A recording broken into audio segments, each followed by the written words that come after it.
لټوم د قدرت نخي کرشمو د طبیعت کې او دا نړۍ څومره کوچنۍ ده د عالم په وسعت کې د ژوند لار کرشمو د طبیعت کې قدرمنو اوریدونکو اوس تاسو پام راړو د الحاج مولوي محمد یاسین فهیم صاحب و عالمانه وینا ته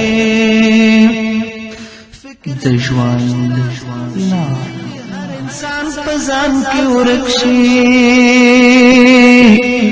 او د ادراک څه حیثیت دی په دې ستر عظیم خلقت کې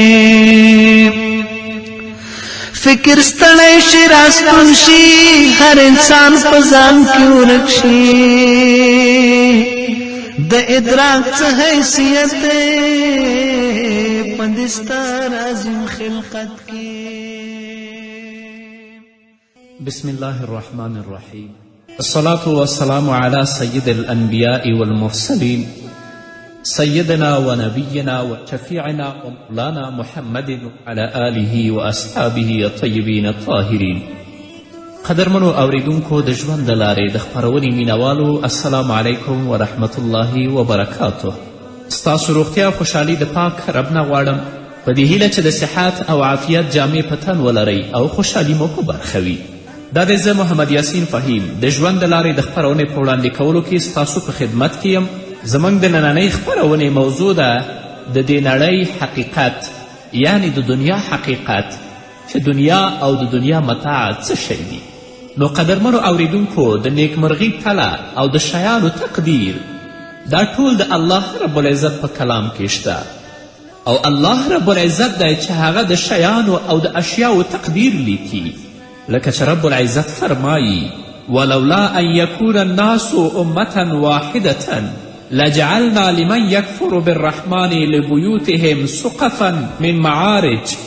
لبيوتهم سقفا من فضة ومعارج عليها يزهرون ولبيوتهم أبوابا وسررا عليها يتكئون وزخرفا وإن كل ذلك لما متاع الحياة الدنيا والآخرة عند ربك للمتقين الله رب العزت فرمایی که دا ویره نه وای چې ټول خلک به د یوې کړنلارې پی روان شي که دا ویره نه وای چې ټول خلک به د یوې کړنلارې پی روان شي نو موږ به په رحمان الله باندې د کافر کیدونکو د کورونو چتونه او د هغوی زینې چې هغوی ورباندې بامونو ته خیجي د سپینو زرو ګرځولې وای او همدارنګه د هغوی د کورونو دروازې او د هغوی د تختونه چې هغوی ورباندې تکیه کوي او په هغو باندې کینی هم د سپینو زرو ګرځولي وای او د سرو زرو دا هر څه خو محضې د دنیوي ژوند متاع ده او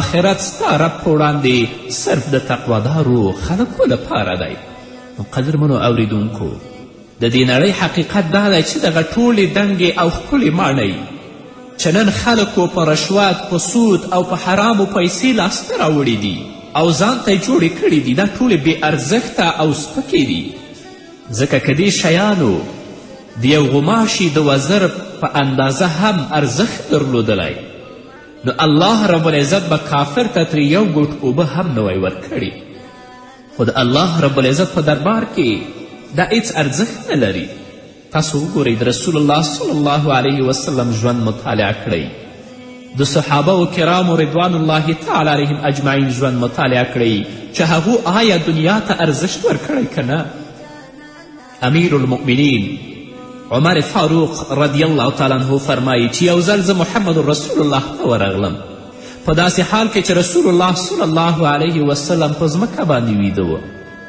نو عمر فاروق فرمایي چې زما سترګې د اوښکو نه ډکې شوې او د سترګو نه مې اوښکې روانې شوې او رسول الله صلی الله علیه وسلم ته مې عرض وکړه چې ای د الله رسوله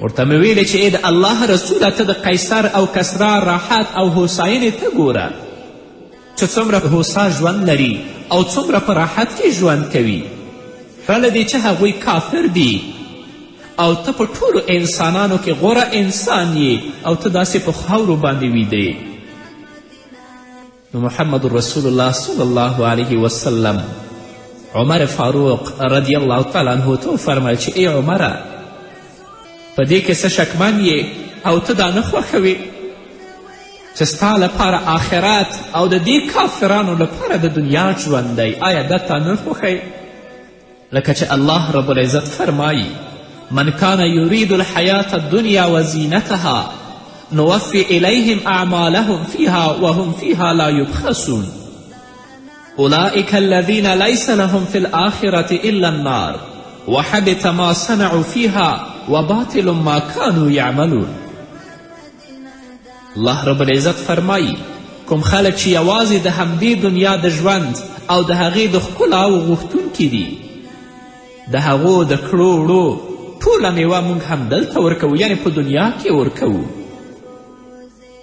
او په دې کې له هغو سره کمه کمي هم نه کیږي خو په آخرت کې د دغه راز خلکو لپاره له اور پرته نور څه نشته دوی به په اور او په جهنم کې پراته وي هلته به معلومه شي چې کم اعمال دوی په دنیا کې کړي څه چې هغوی په دنیا کې کړي هغه ټول خاورې ایرې شول اوس دغو ټول کړو وړه محض باطل دي کم کړه وړه یا اعمال چې په دنیا کې هغو کړي هغه ټول باطل دي ځکه چې هغوی د دنیا ژوند غوښته هغو په الله ایمان نه درلوده نو قدرمنو اوریدونکو که تاسې د الله له معرفت سره آشنایی او په عبادت کې بوخت اوسئ نو تاسو ته د نیکمرغي او د خوشحالي کلي په لاس درغله که څه هم تاسې په یوه جونګړه کې اوسیږئ او که تاسې په یوه ښکله ماڼۍ کې د مزدورانو ترمنځ ژوند کوئ او ټولې هیلې مو پوره وي خو که تاسې د ګمراهي په لار روان یاست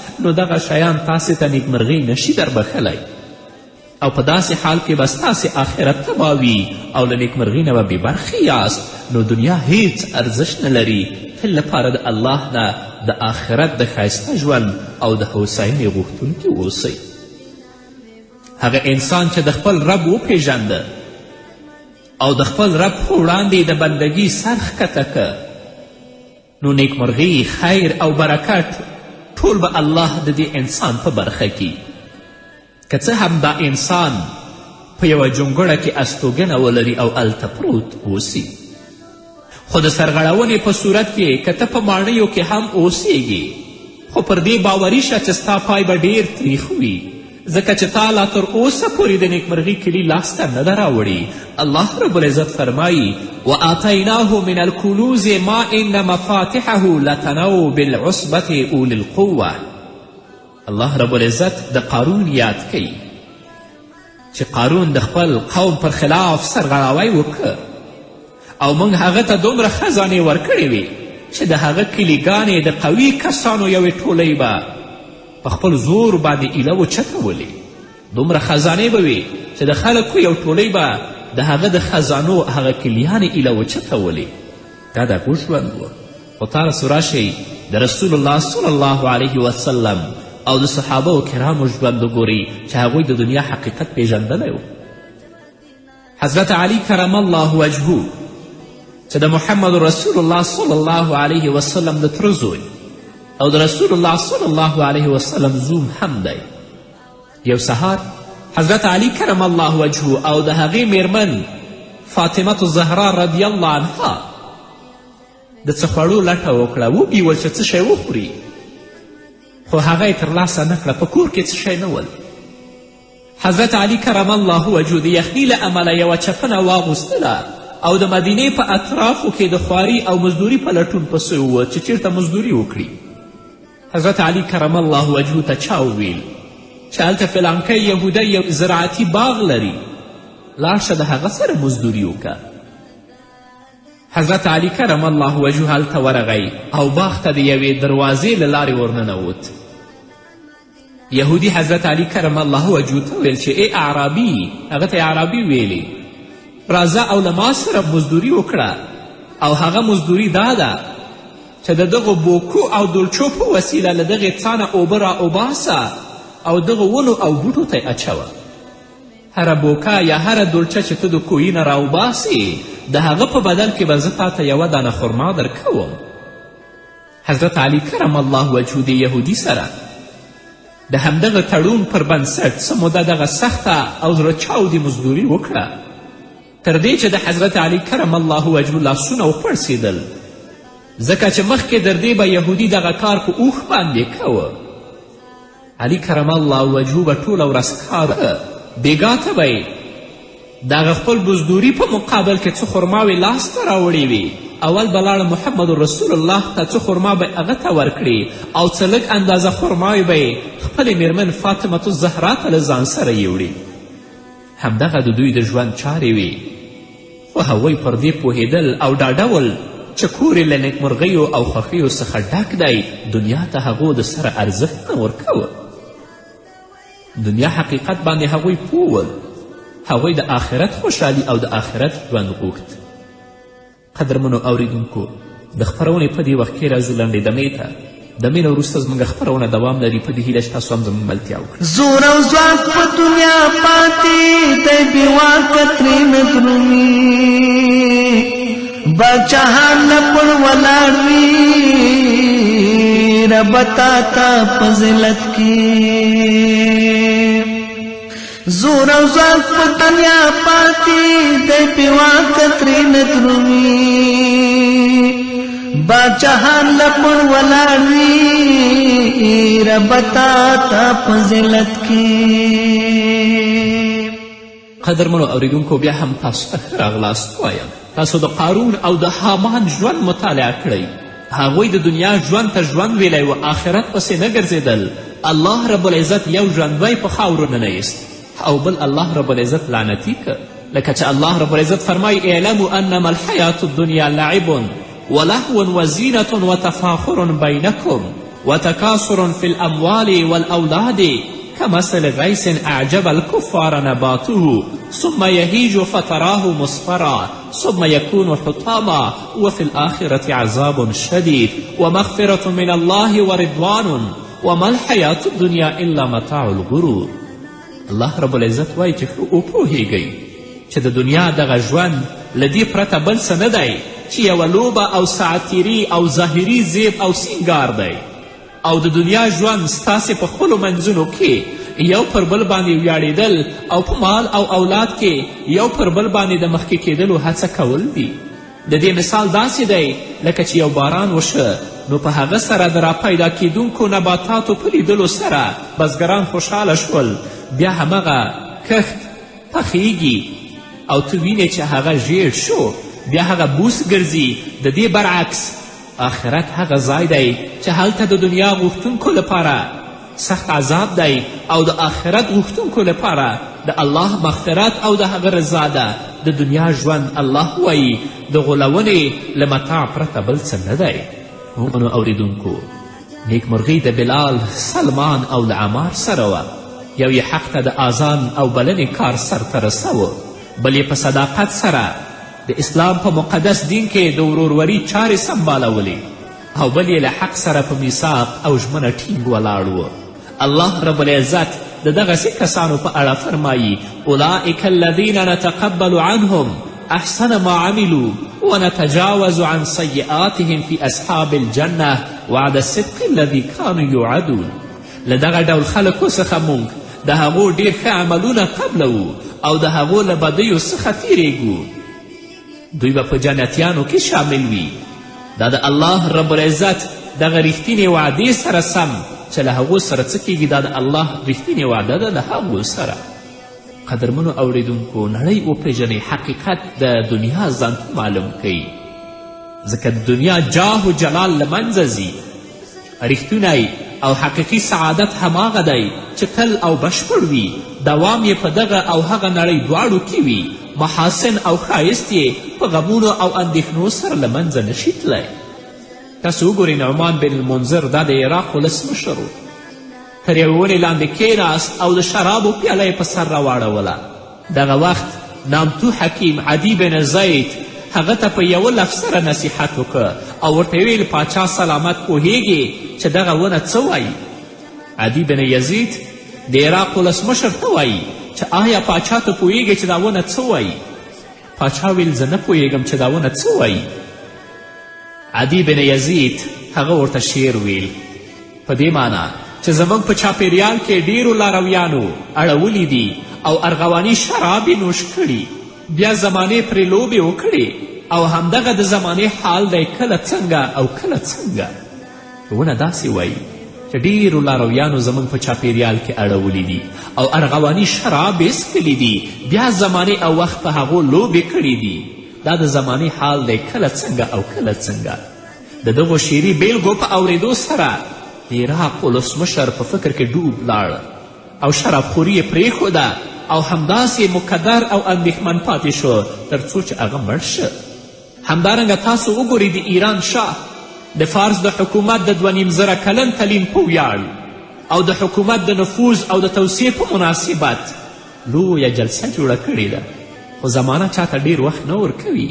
فقط د زبېګا او سبا په موده کې هغه جلاوطن کړی شو، د ایران نه ویستلی شو. الله فرمایي تؤتي الملک من تشاء وتنزع الملک من تشاء. ستا چې چاته خوښه شي حکومت ورکوي او له چا نه چې وغواړي هغه نه اخلي. په دې توګه له خپلو قصرونو څخه لرې په محرومیت او په افلاس کې د ایران شاه مړ شي. دا د دنیا حقیقت دی او چا په هغه باندې اوښکې هم تویې نه کړي. الله فرمایي کم ترکو من جنات وعیون وزروع ومقام کریم ونعمت کانو فیها فاکهین. څومره یې پرېښودل باغونه او چینې، کښتونه او ځلانده محلونه، څومره ژوندي وسایل چې هغوی پکې مزې کولې، له هغوی نه وروسته پاتې شول او په دیو باندې چا ونه جړل. همدارنګه تاسو وګورئ د رومانیا جمهور رئیس 22 کاله هغه حکومت وکړ، تقریبا 80,000 دانې شخصي ګارد هغه ځانته درلود. بالاخره الله رب العزت پې غضب شه ځکه هغه د دنیا ژوند ته ژوند ویلی و. نو اولس یې ورته په غوسه شو، قصر یې ورمحاصره که او سره له محافظونو یې ټوټې ټوټې که. الله رب العزت فرمایي فما کان له من فئة ینصرونه من دون الله وما کانوا من المنتصرین.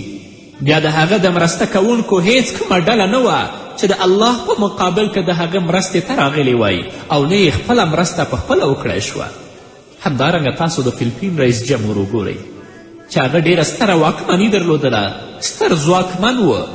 له دغې ځواکمني او واکمني څخه په ناوړه ګټه اخیستنې سره خپل ولس له سخت ذلت او سپکاوي سره مخ که. خو الله رب العزت هغه ته داسې سزا ورکړه چې ټوله واکمني او ځواکمني یې له لاسه ووتله.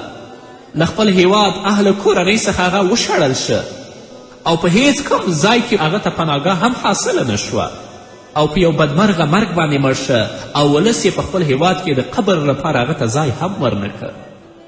الله رب العزت فرمایي فکلا اخذنا بذنبه. په پای کې موږ هر یو د هغه په سره ونیوه. نو هر ظالم بادشاه چې د دنیا ژوند ته ژوند ویلی وي او د آخرت ژوند یې شاته پریښی وي او تل لپاره په خپل مظلوم ملت باندې هغه ظلم کوي، الله به داسې رسواییو سره مخ کوي. تاسې په افغانستان کې هم ځینې بېدینان داسې ولیدل چې هغو لاسونه د مسلمانانو په وینو باندې سره ول. تل لپاره به مسلمانان ژوندي په خاورو کې ښخول. الله رب العزت څه سره مخ کړل؟ څه اعدام شول او څه په بالښتونو باندې په خپل کورونو کې ووژل شول.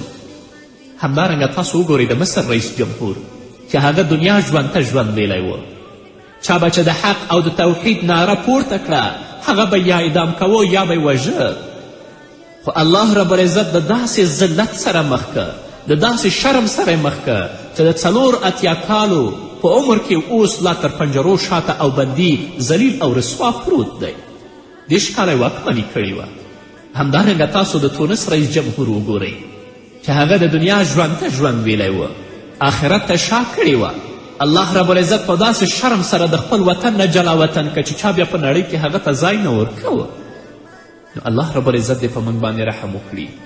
الله رب العزت دې موږ ته توفیق راکړي چې تل لپاره د خپل هغه دنیا ځان ته ښایسته کړو، دا نه چې د دنیا ژوند پسې وګرځو او آخرت زموږ او ستاسو نه ویر وي. نو د دنیا ژوند قدرمنو اوریدونکو دا ژوند نه دی. عقلمند انسان هغه دی چې په دنیا کې سره د کړاوونو ژوند تیر کړي، خو د آخرت ژوند لپاره هغه ځان ته هڅه کوي چې هغه ښایسته کړي.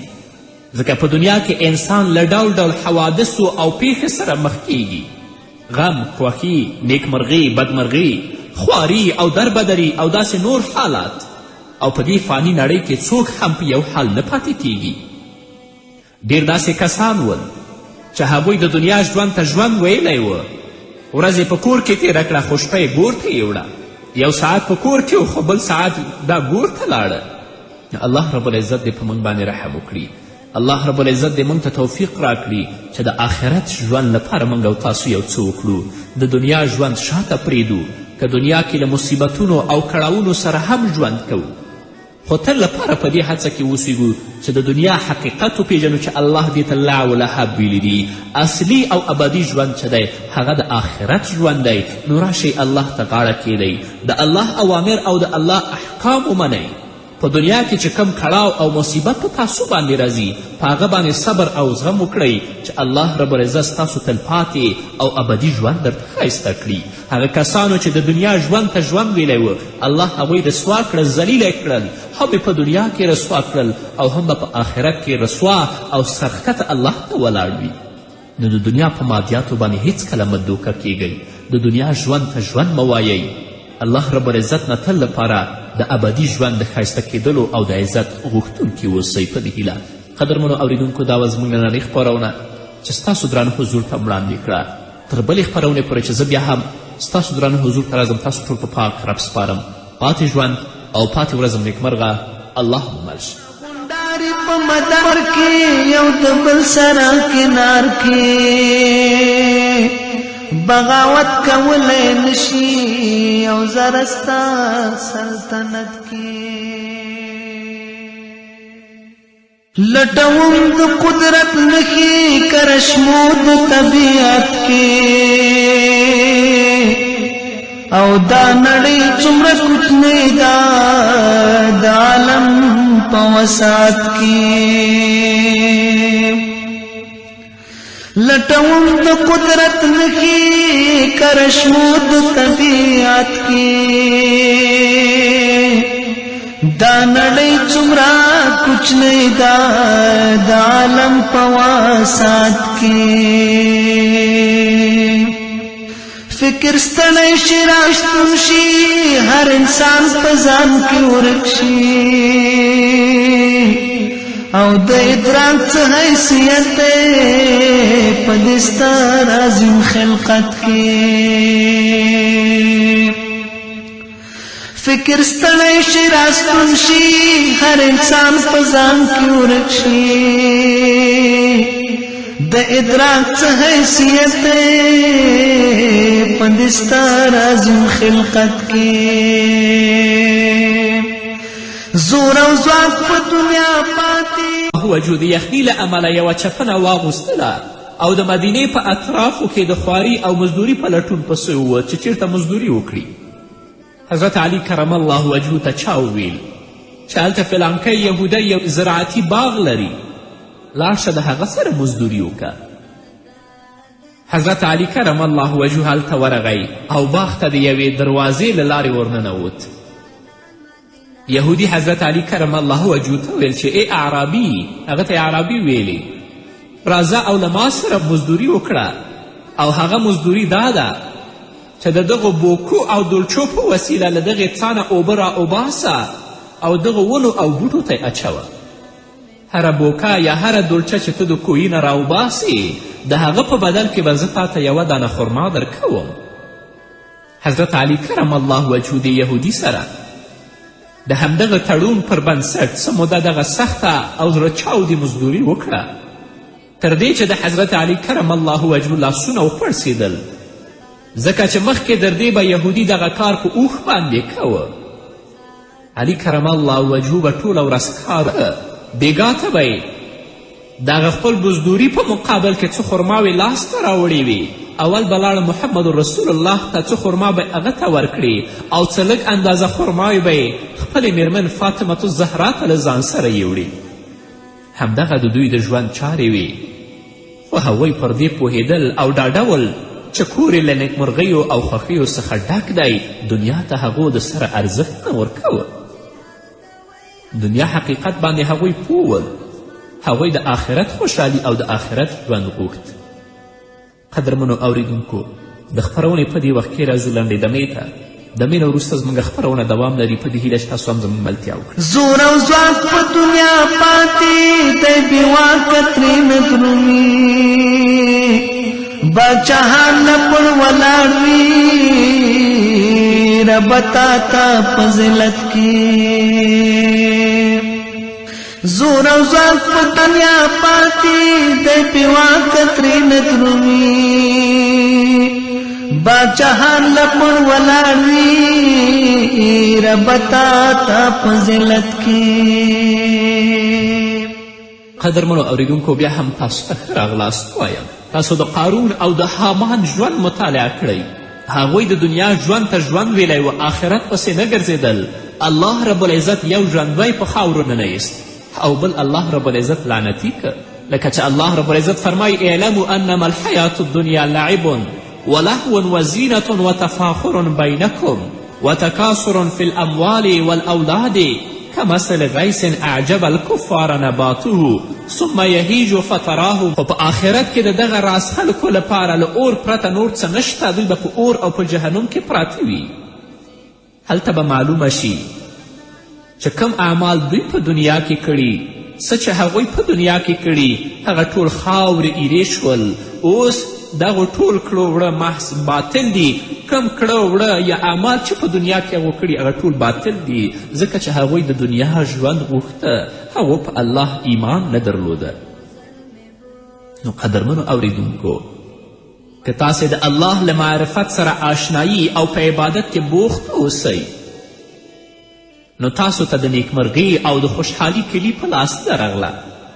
که څه هم تاسې په یوه جونګړه کې اوسیږئ او که تاسې په یوه ښکله ماڼۍ کې د مزدورانو ترمنځ ژوند کوئ او ټولې هیلې مو پوره وي، خو که تاسې د ګمراهي په لار روان یاست نو دغه شیان تاسې ته نیکمرغي نشي دربښلی او په داسې حال کې به ستاسې آخرت تباه وي او له نیکمرغي نه به بې برخې یاست. نو دنیا هیڅ ارزش نه لري. تل لپاره د الله نه د آخرت د ښایسته ژوند او د هوساینې غوښتونکي اوسئ. هغه انسان چې د خپل رب وپیژنده او د خپل رب په وړاندې د بندګي سر ښکته که نو نیکمرغي، خیر او برکت ټول به الله د دې انسان په برخه کي.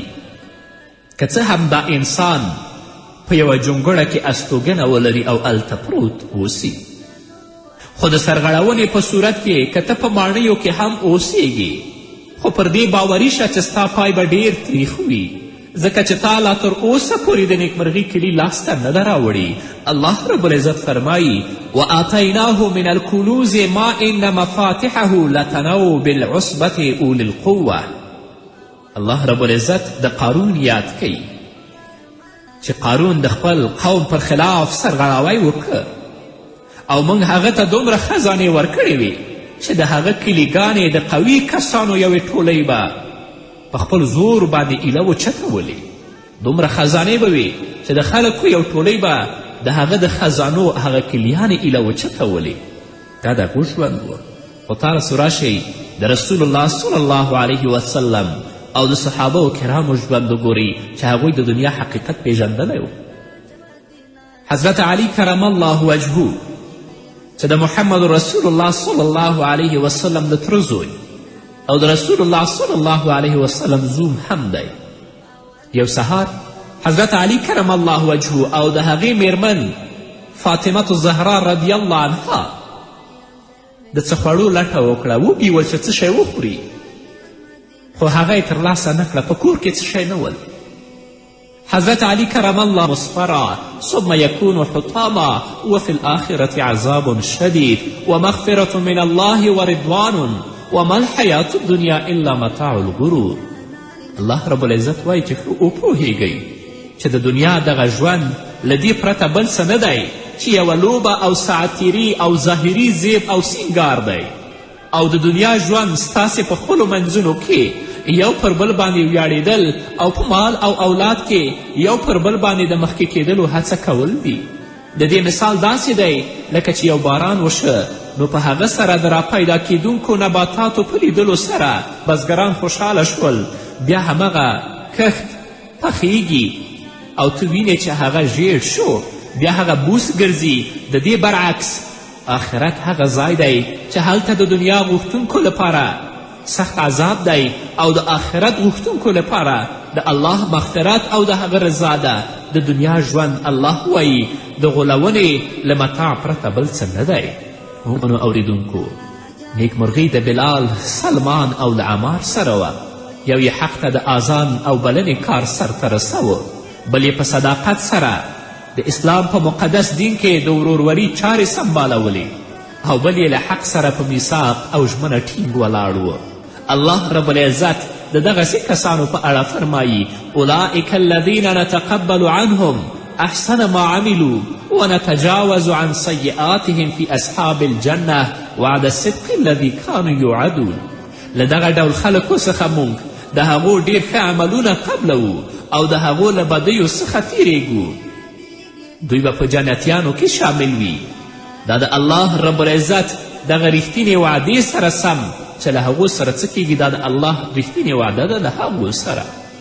قدرمنو اوریدونکو، نړۍ وپیژنئ، حقیقت د دنیا ځان معلوم کوي، ځکه د دنیا جاه و جلال له منځه ځي. رښتونی او حقیقي سعادت هماغه دی چې تل او بشپړ وي، دوام یې په دغه او هغه نړۍ دواړو کې وي، محاسن او ښایست یې په غمونو او اندېښنو سره له منځه نشي تللی. تاسو وګورئ، نعمان بن المنذر دا د عراق ولسمشر و، تر یوې ونې لاندې کېناست او د شرابو پیاله یې په سر راواړوله. دغه وخت نامتو حکیم عدی بن زید هغه ته په یوه لفظ سره نصیحت وکړه او ورته یې ویل: پاچا سلامت پوهیږي چې دغه ونه څه وایي؟ عدی بن یزید د عراق ولسمشر ته وایي چې آیا پاچا ته پوهیږي چې دا ونه څه وایي؟ پاچا ویل: زه نه پوهیږم چې دا ونه څه وایي. عدی بن یزید هغه ورته شعر ویل په دې معنا چې زموږ په چاپیریال کې ډیرو لارویانو اړولی دي او ارغواني شراب یې نوش کړي، بیا زمانې پرې لوبې وکړې او همدا هغوی زینې چې هغوی ورباندې بامونو ته خیجي د سپینو زرو ګرځولې وای، او همدارنګه د هغوی د کورونو دروازې او د هغوی د تختونه چې هغوی ورباندې تکیه کوي او په هغو باندې کینی هم د سپینو زرو ګرځولي وای.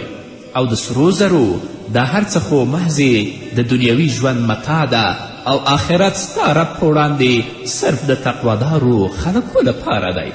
نو قدرمنو اوریدونکو، د دې نړۍ حقیقت دا دی چې دغه ټولې دنګې او ښکلې ماڼۍ چې نن خلکو په رشوت، په سود او په حرامو پیسې لاسته راوړي دي او ځان ته یې جوړې کړي دي، دا ټولې بې ارزښته او سپکې دي. ځکه که دې شیانو د یو غماشي د وزر په اندازه هم ارزښت درلودلی، نو الله رب العزت به کافر ته ترې یو ګوټ اوبه هم نه وی ورکړي. خو د الله رب العزت په دربار کې دا هیڅ ارزښت نه لري. تاسو وګورئ، د رسول الله صلی الله علیه وسلم ژوند مطالعه کړئ، د صحابه و کرامو رضوان الله تعالی علیهم اجمعین ژوند مطالعه کړئ چې هغو آیا دنیا ته ارزښت ورکړی که نه.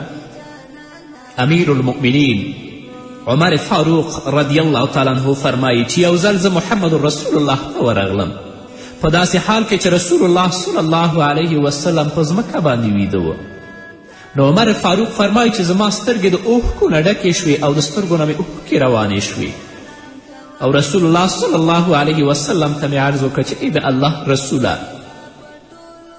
ورته مې ویلې چې ای د الله رسوله، ته د قیصر او کسرا راحت او هوساینې ته ګوره چې څومره هوسا ژوند لري او څومره په راحت کې ژوند کوي، پرله دې چې هغوی کافر دي او ته په ټولو انسانانو کې غوره انسان یې او ته داسې په خاورو باندې ویده. نو محمد رسول الله صلی الله علیه وسلم عمر فاروق رضی الله تعالی عنه ته وفرمیل چې ای عمره، په دې کې څه شکمن یې او ته دا نه خوښوې چې ستا لپاره آخرت او د دې کافرانو لپاره د دنیا ژوند دی؟ آیا دا تا نه خوښوې؟ لکه چې الله رب العزت فرمایي: من كان يريد الحياة الدنيا وزينتها نوفي إليهم أعمالهم فيها وهم فيها لا يبخسون أولئك الذين ليس لهم في الآخرة إلا النار وحبط ما صنعوا فيها وباطل ما كانوا يعملون. الله رب العزت فرمایي: کوم خلک چې یوازې د همدې دنیا د ژوند او د هغې د ښکلاو غوښتونکي دي. د هغو د کړو وړو ټوله میوه موږ هم دلته ورکوو، یعنې په دنیا کې ورکوو، او په دې کې له هغو سره کمه کمي هم نه کیږي. لټوم د قدرت نښې کرشمو د طبیعت کې، او دا نړۍ څومره کوچنۍ ده د عالم په وسعت کې. د ژوند لار کرشمو د طبیعت کې قدرمنو اورېدونکو، اوس تاسو پام راړو د الحاج مولوي محمد یاسین فهیم صاحب و عالمانه وینا ته. د ژوند لار انسان په ځان کې ورک شي، او د ادراک څه حیثیت دی په دې ستر عظیم خلقت کې. فکر ستړی شي راستون شي، هر انسان په ځان کې ورک شي، د ادراک څه حیثیت دی په دې ستر عظیم خلقت کې. بسم الله الرحمن الرحیم. الصلاة والسلام على سيد الأنبياء والمرسلين سيدنا ونبينا وشفيعنا ومولانا محمد وعلى آله وأصحابه الطيبين الطاهرين. قدرمنو اوریدونکو د ژوند د لارې د خپرونې مینوالو، السلام علیکم ورحمت الله وبرکاته. ستاسو روغتیا او خوشحالي د پاک رب نه غواړم، په دې هیله چې د صحت او عافیت جامې په تن ولرئ او خوشحالي مو په برخه وي. دا دی زه محمد یاسین فهیم د ژوند د لارې د خپرونې په وړاندې کولو کې ستاسو په خدمت کې یم. زموږ د نننۍ خپرونې موضوع ده د دې نړۍ حقیقت، یعنی د دنیا حقیقت، چې دنیا او د دنیا متاع څه شی دي. نو قدرمنو اوریدونکو، د نیکمرغي تله او د شیانو تقدیر دا ټول د الله رب العزت په کلام کې شته، او الله رب العزت دی چې هغه د شیانو او د اشیاو تقدیر لیکي. لکه چې رب العزت فرمایي: ولولا ان یکون الناس امة واحدة لجعلنا لمن يكفر بالرحمن لبيوتهم سقفا من فضة ومعارج عليها يظهرون ولبيوتهم أبوابا وسررا عليها يتكئون وزخرفا وإن كل ذلك لما متاع الحياة الدنيا والآخرة عند ربك للمتقين.